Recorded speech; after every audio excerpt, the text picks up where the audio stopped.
오늘은 성찬 예식으로 하나님 앞에 영광을 올려드리게 됩니다.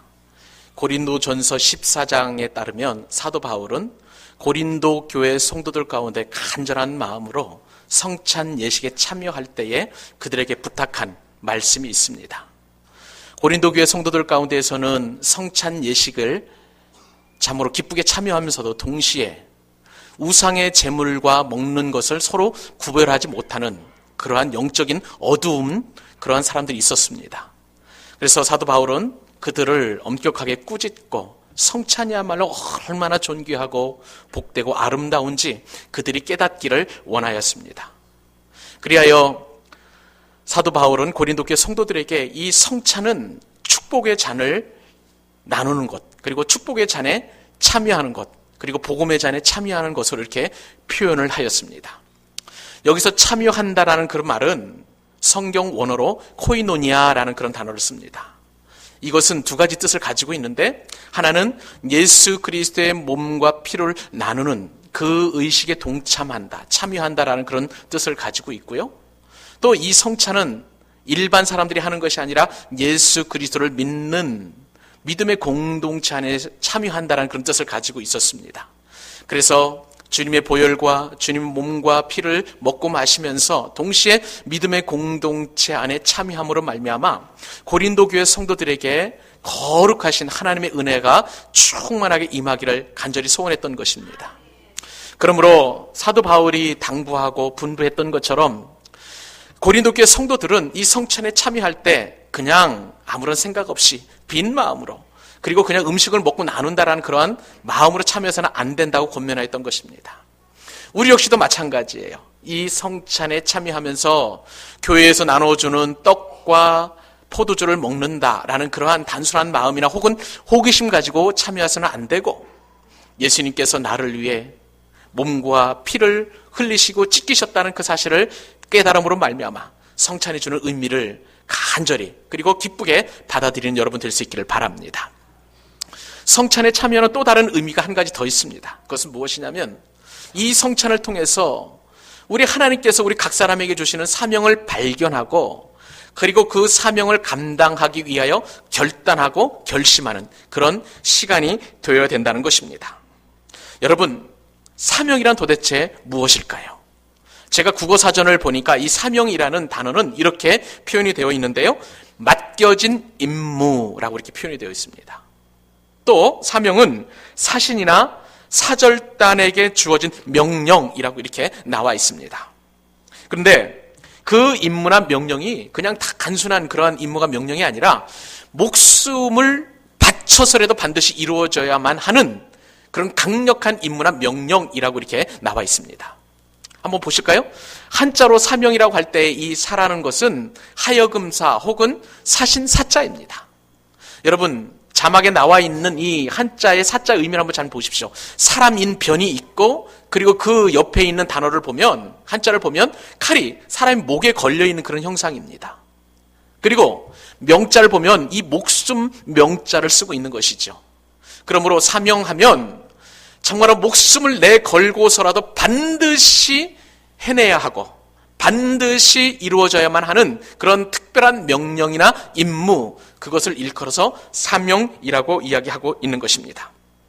그러므로 이 사명이 우리에게 각자에게 맡겨졌는데 그 일을 감당하지 못하고 죽게 되면 그것은 한이 되는 것입니다. 그리고 우리가 받은 이 사명이 아무리 많은 일을 한다고 할지라도 이 사명을 감당하지 못하면 그 인생은 행복한 인생이었다, 의미 있는 인생이었다라고 할 수 없는 것이죠.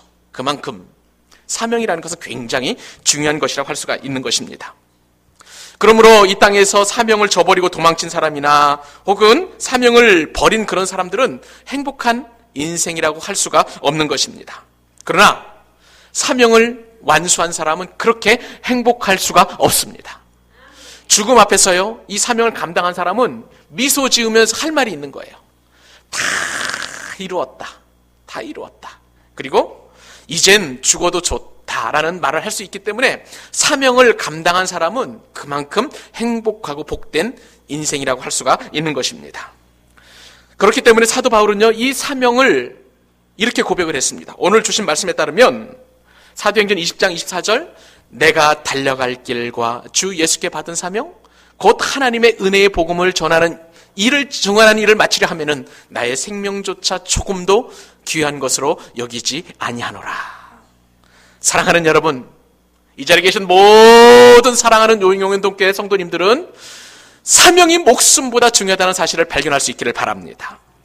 여러분, 이 세상에서 목숨보다 더 중요한 것이 있을까 싶습니다만은 사명 완수를 위해서라면 목숨도 버려야 할 만큼 중요하다는 것입니다.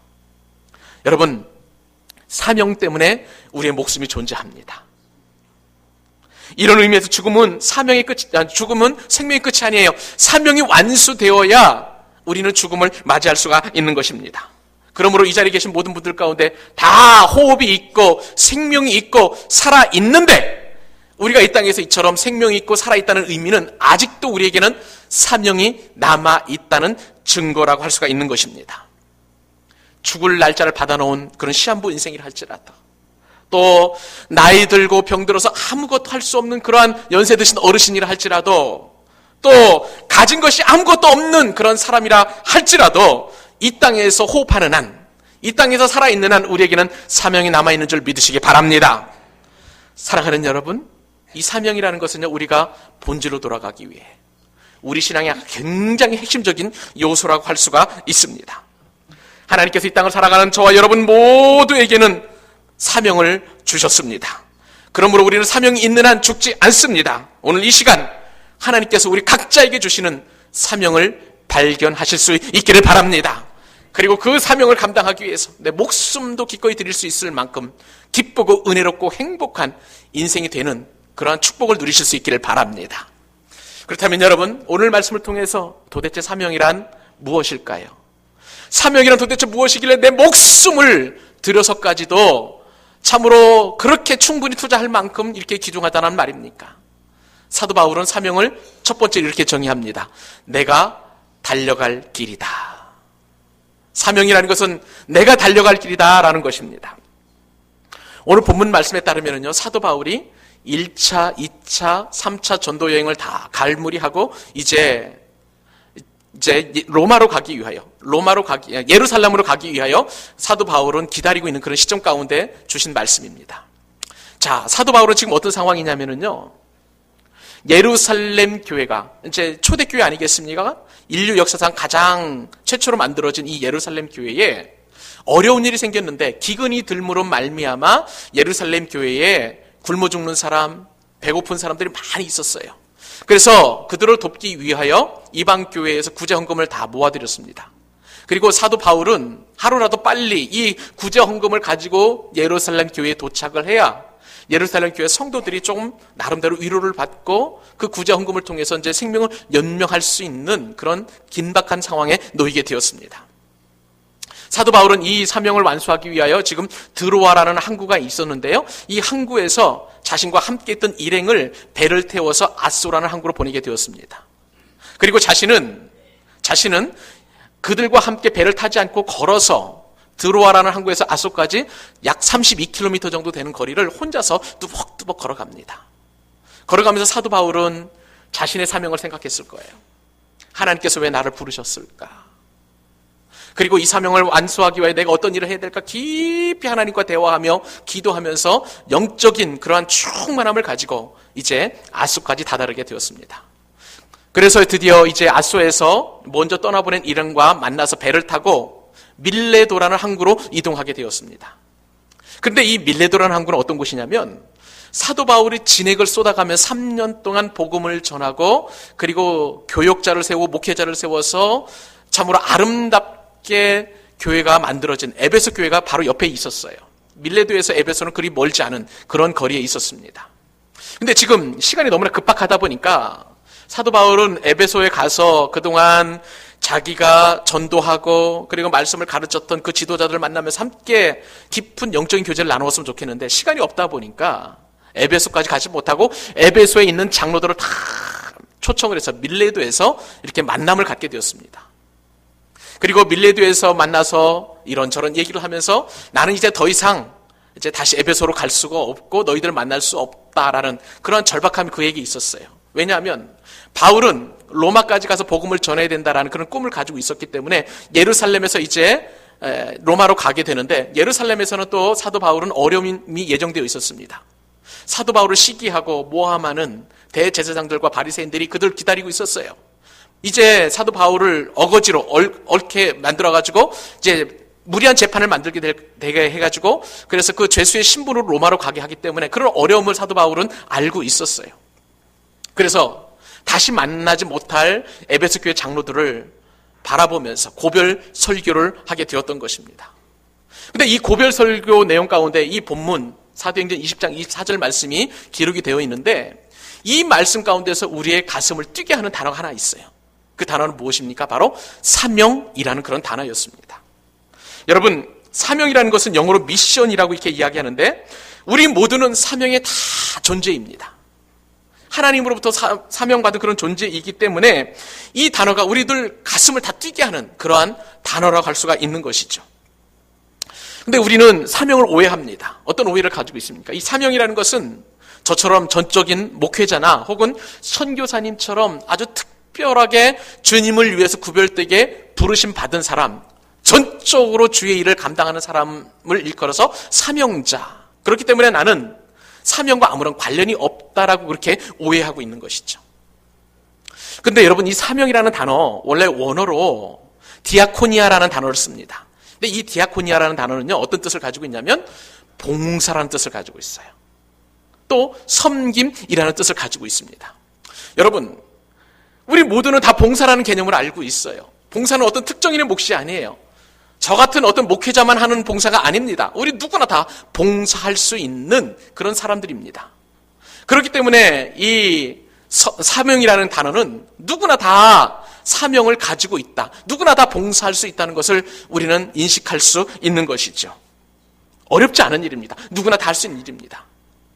그런데 그런 의미에서 오늘 사도 바울은 이 사명이라는 것을 어떻게 이야기합니까? 내가 달려갈 길이다.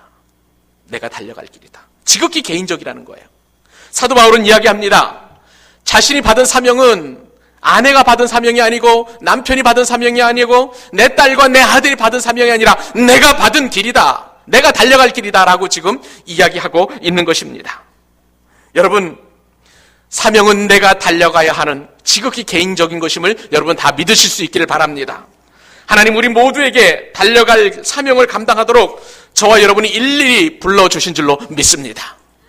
그렇다면 여러분, 어린아이 사명 받았을까요? 안 받았을까요? 사무엘상에 따르면 이제 젖을 갓 뗀 사무엘을 하나님께서 부르셨습니다. 그때 당시에는 하나님의 말씀이 희귀했어요. 그래야 이상이 보이지 않았습니다. 그런데 하나님께서는 이 젖된 사무엘을 부르셔서 그에게 사명을 주셨습니다. 여성이라고 사명을 못 받았을까요? 사사기 4장과 5장 말씀에 따르면 드보라는 여성 사사가 부르심을 받았습니다. 드보라 시대에 이스라엘 백성들은 압제를 당하고 있었어요. 무려 20년 동안 가나안 땅을 통치하는 하솔 땅을 통치하는 야빈이라는 왕과 그리고 그의 군대 장관 시스라가 있었는데, 철병과 900승을 가지고 20년 동안 이스라엘을 압제했어요. 그 이스라엘의 압제를 구원하시기 위하여 하나님께서는 여자 사사 드보라를 부르셨습니다.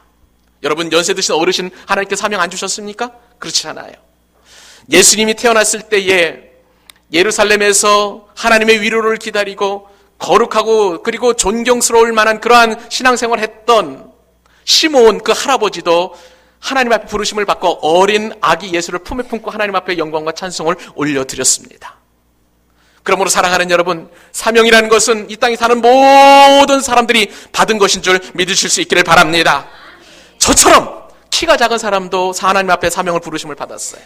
여러분처럼 외모가 출중하신 분들도 하나님 앞에 다 부르심 받았어요. 누구나 다 하나님께서는 다 사명을 우리에게 주신 줄로 믿습니다. 그 사명을 심지어는 원수까지도 하나님께서 부르셔서 사명을 주셨어요. 사울이라 하는 바울은 예수 그리스도를 믿는 사람을 혹독하게 핍박했던 그런 사람이었습니다. 그의 열심이 얼마나 충만한지 예루살렘에서 다메섹까지 가가지고 저 다메섹 성에서 숨어있는 그리스도인들을 잡아 가두려고 지금 다메섹으로 향하고 있었습니다. 그때에 부활하신 예수님께서 하늘로부터 말씀하십니다. 어찌하여 네가 나를 핍박하느냐? 어찌하여 네가 나를 핍박하느냐? 그 음성을 바울 일행들이 다 듣게 되었어요. 그런데 다른 사람들은 그냥 웅성웅성하는 이야기만 듣게 되었고 오직 사울만 그 정확한 음성을 듣게 되었습니다. 사랑하는 여러분, 이처럼 사명이라는 것은 모든 사람들에게 주어진 하나님의 축복인 줄로 믿습니다. 하나님께서 우리를 부르셨다는 것을 어려운 말로 소명이라고 합니다. 일일이 우리를 다 부르셨어요. 이 자리에 계시는 대략 한 250여 명 되는 그 많은 분들도 다 하나님께서 일일이 다 부르셨어요. 마찬가지입니다. 일일이 우리를 부르시는 하나님께서는 여러분 한 사람 한 사람 각자에게 사명을 주신 줄로 믿습니다. 우리에게 해야 할 일이 있다는 거예요. 프랑스의 계몽주의 사상가인 장자크 루소라는 사람이 사명과 관련한 귀한 말을 하였습니다. 그 사람은 이런 말을 남겼습니다. 사람은 두 번 태어난다. 한 번은 존재하기 위하여 태어나고 또 한 번은 일하기 위하여 태어난다. 때문에 사람은 자기 사명을 발견하기까지는 사는 것이 아니다. 사랑하는 여러분, 우린 누구나 다 인정받고 쓰임받기를 원합니다. 특별히 우리를 인정하시고 우리를 사용하시는 분이 하나님이시라면 그 하나님께 우리는 얼마나 존귀한 존재이고 얼마나 귀한 부르심을 받고 또한 하나님께서 우리에게 맡겨주신 일이 얼마나 소중한지를 깨닫게 될 것입니다. 그 하나님의 거룩한 일을 위하여 하나님께서 여러분 한 사람 한 사람을 부르셨음을 믿으시기 바랍니다. 내가 달려갈 길입니다. 내가 달려갈 길. 내가 달려갈 길이 바로 사명이라는 사실을 깨닫는 지혜로운 우리 용현동교회 성도님들 될 수 있기를 주님의 이름으로 축복합니다. 사명이란 도대체 무엇일까요? 두 번째 사명에 대한 정의입니다. 사명은 주 예수께 받은 것이라는 것입니다. 여러분, 바울은요 자신의 사명을 정확하게 알고 있었습니다. 바울이 받은 사명은 주 예수께 받은 사명이었고 곧 하나님의 은혜의 복음을 증언하는 일입니다. 그런데 그것이 너무나 소중해서 내 생명조차도 조금도 귀하게 여기지 않을 정도로 그렇게 소중한 것이라고 바울은 고백하고 있는 것입니다. 그렇습니다. 사랑하는 여러분, 사명이라는 것은 주 예수님께서 주시는 줄 믿으시기 바랍니다. 사명은 국가가 주는 게 아니에요. 내 남편이 주는 게 아닙니다. 아버지가 주는 게 아니에요. 회사의 사장님이 주는 것도 아닙니다. 오직 주 예수께서 주신 그것이 바로 진정한 사명임을 믿으실 수 있기를 바랍니다.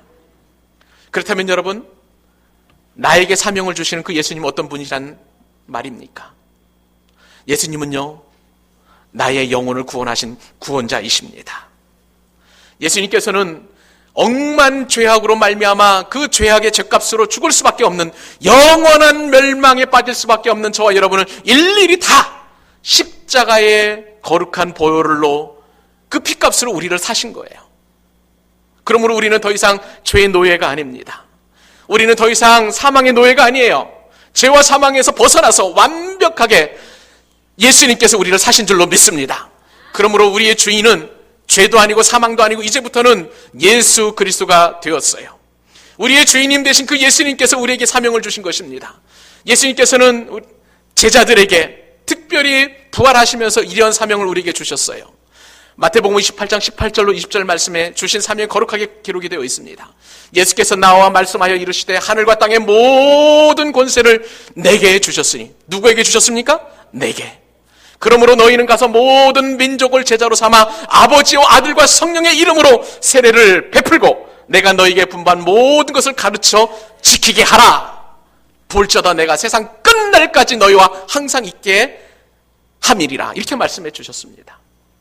여러분, 우리 한 사람 한 사람을 부르셔서 모든 민족을 제자로 삼고 그리고 그들에게 세례를 베풀고 또 예수님께서 우리 가르쳐 주신 것을 가르쳐 지키게 하실 때까지 예수님은 항상 세상 끝날까지 우리와 함께 하시겠다고 약속하여 주셨습니다.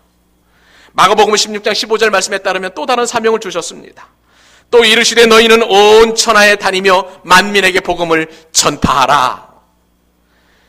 누가복음 24장 47절 말씀에 따르면 새로운 또 사명을 주셨습니다. 또 그의 이름으로 죄사함을 받게 하는 회개가 예루살렘에서 시작하여 모든 족속에게 전파될 것이 기록되었으며, 여러분, 주님께서 우리에게 주신 그런 사명은 무엇입니까?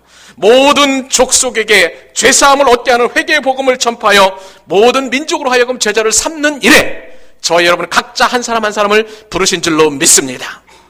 이 사명을 주시기까지 주님께서는 모든 장애물들을 다 제거시켜 주셨어요. 미국의 한 청년이 아프리카에 선교사로 가기로 지망했습니다. 그래야 선교 훈련과 그리고 모든 소속 절차를 다 마치고 뉴욕에 있는 한 선교 단체에 하기 위하여 아내와 함께 뉴욕에 가게 되었습니다. 그런데 모든 결과가 다 이루어져서 선교사로 파송받을 것이라는 예상이 깨어지고 말았어요. 이 부부에게 한 가지 문제가 생겼습니다.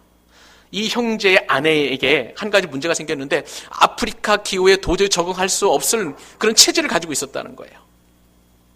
이 형제와 아내는 얼마나 절망했겠습니까? 복음을 증거하기 위해서 지금까지 준비하고 애쓰고 훈련받고 그리고 모든 수속 절차를 다 밟았는데 안 된다고 막판에 거절을 당한 거예요. 얼마나 낙심이 되었겠습니까? 형제와 아내는 도저히 선교사로 파송할 수 없다는 그 선교 본부의 이제 이야기를 듣고 집으로 돌아가게 되었습니다. 그런데 그에게는 선교 열정이 끌어올라서요. 여전히 식지 않았습니다. 그래야 그에게는 한 가지 더 꿈이 있었었는데 어떻게든지 간에 선교 일을 감당했으면 좋겠다라는 그런 거룩한 소망을 가지고 있었어요. 이 형제의 아버지는 치과 의사였습니다. 그런데 치과 의사를 하면서 동시에 교회에서 성찬하는 포도즙을 만들어가지고 제공하는 그런 사업을 감당하게 되었어요. 형제는 아버지의 사업을 이어받았습니다. 그리하여 포도원에서 좋은 포도를 가져다가 포도주를 담고 그리고 그 포도주를 각 교회에 납품하는 그런 사업을 하게 되었습니다. 그리고 사업에서 이루어지는 모든 수입의 상당한 부분을 선교 헌금으로 제공하자고 하나님 앞에 그렇게 기도를 하게 되었습니다. 하나님께서 이 사업에 축복을 주셨습니다. 그래야 많은 교회에 성찬에 사용하는 이 포도즙을 제공하게 되고 많은 돈을 벌었습니다. 그리고 그는 약속한 그대로 하나님 앞에 선교 헌금으로 다 드리게 되었습니다. 여러분 그 형제 이름이 누군지 아세요? 토마스 웰치입니다. 여러분들이 편의점이나 혹은 슈퍼에 가서서 웰치스라는 그런 포드 탄산음료가 있습니다. 그것을 만든 그런 회사 사장이에요. 사랑하는 여러분, 하나님은 그러신 분이십니다. 우리에게 사명을 주실 뿐만 아니라 그리고 예수님께서 우리에게 직접적으로 사명을 주실 뿐만 아니라 그 사명을 감당하기에 여러 가지 장애물이 있다면 모든 장애물을 다 제거시키시고 반드시 이루어가게 하시는 분이신 줄로 믿습니다. 사랑하는 여러분, 사명은 다른 사람이 주는 게 아니고 국가가 주는 것이 아니고 예수님께서 주실 뿐만 아니라 모든 장애물도 제거하신다는 사실을 믿으실 수 있기를 바랍니다. 사명이란 도대체 무엇입니까? 마지막 정의입니다. 오늘 말씀에 따르면 사명은 생명조차 조금도 귀한 것으로 여기지 않는 그런 것이라는 것입니다. 여러분, 세상에서 가장 소중한 것이 무엇입니까? 학교 선생님이 고등학생들을 대상으로 이렇게 질문했다고 합니다. 얘들아, 너희들에게 만약에 돈이나 명예나 부모님이나 건강 중에서 한 가지씩 버려야 된다면 무엇을 버리겠느냐? 선생님이 이렇게 질문하자 많은 학생들이 대답을 했습니다. 많은 학생들 가운데 가장 먼저 버리겠다는 것은 명예였습니다. 그리고 두 번째로 버리겠다는 것은요, 놀랍게도 부모님이었습니다. 돈은 내가 갖고 부모님은 버리겠다는, 이것이 바로 요즘 젊은 아이들의 생각입니다. 여러분, 아무리 그렇다 할지라도, 돈이 소중하다 할지라도, 근데 돈은 목숨과도 바꿀 수 없는, 목숨보다도 더 귀한 것은 아닐 것입니다. 만약에 돈이냐 목숨이냐라고 이렇게 생명이냐라고 이렇게 우리에게 주어진다면 대부분의 사람들은 다 목숨이나 생명을 귀한 것으로 더 여길 것입니다. 근데 여러분, 오늘 말씀에 따르면 사도 바울은요, 이 목숨이나 생명보다도 더 소중한 것이 있다라고 이야기합니다. 그것은 바로 예수님께서 주신 사명인데 하나님의 은혜의 복음을 증언하는 그런 일이라고 이야기하고 있는 것입니다. 사랑하는 여러분, 그만큼 목숨은 중요한 거예요. 그러나 사람이 온 천하를 얻고도 자기를 잃든지 빼앗기면 그 어떤 것도 유익하지 않은 줄 믿습니다. 그런데 성경에는 목숨보다도 더 귀한 것이 있다고 누누이 우리에게 말씀하세요. 마태복음 16장 25절 말씀에 따르면 예수님이 이런 말씀하십니다. 누구든지 제 목숨을 구원하고자 하면 잃을 것이요 누구든지 나를 위하여 제 목숨을 잃으면 찾으리라. 사랑하는 여러분, 바울은 바로 이러한 예수님의 심정을 알고 있었어요. 목숨보다 더 소중한 것, 내 목숨보다도 더 소중한 것이 있는데 한 영혼이 주께로 돌아오는 일이에요. 이 말씀에 따르면 한 영혼이 구원을 얻게 되면 예수님은 온 천하를 얻는 것보다 더 귀한 것이라고 말씀해 주고 계시는 것입니다. 그렇습니다. 사랑하는 여러분, 우리는 한 영혼, 그 영혼이 천하보다 귀한다는 사실을 너무나 잘 알고 있습니다. 왜 한 영혼이 천하보다 귀합니까? 예수님의 핏값으로 사신 그 영혼이기 때문에 그런 것입니다. 그러므로 바울처럼, 그리고 예수님께서 우리에게 말씀해 주시는 그 귀한 말씀처럼 한 영혼이 천하보다도 귀하다는 그 사실 앞에서 우리 모두가 다 공감한다면 한 영혼이 주께로 돌아오게 하는 일에 우리의 목숨조차도 내어놓을 만큼 귀한 그 일을 감당할 수 있기를 간절히 소원합니다. 여러분, 이 일은 나 혼자만 하는 것이 아니에요. 예수 그리스도의 이름으로 핏값으로 사신 모든 구원함을 입은 모든 믿음의 백성들은 다 그 일을 감당하도록 부르심 받은 줄로 믿습니다. 여러분, 우리가 병들어도 가난해도 나이가 들어도 나이가 어려도 상관없어요. 내가 남녀노소를 할지라도 어떠한 사람이라 할지라도 주님께서는 이 거룩한 일을 위하여 우리를 부르신 줄로 믿습니다. 그것이 바로 사명이고 우리 목숨조차 내어놓을지라도 가장 귀하고 복되게 여기는 그런 것인 것입니다. 선교사님들은 바로 이러한 예수님의 심정을 가지고 해외로 나가셔서 주의 복음을 증거하시는 분들이십니다. 그리고 사업하시는 분들은 이 사명감을 가지고 자신의 사업장을 운영하십니다. 직장인들도 마찬가지예요. 바로 이 목적을 가지고 직장에서 최선을 다하여 하나님께 영광을 올려드리게 되어 있는 것이고, 주부들은 가정에서 모든 가족들이 이 사명을 감당할 수 있도록 맛있는 밥을 짓고 빨래를 하는 것이고 집안 청소를 하는 것인 것입니다. 사랑하는 여러분, 그러므로 저와 여러분은 모두 예수님의 은혜로 사명을 받은 존귀한 존재인 줄로 믿고 이 사명 앞에서 최선을 다하는, 충성을 다하는 복된 믿음의 백성들 될 수 있기를 바랍니다.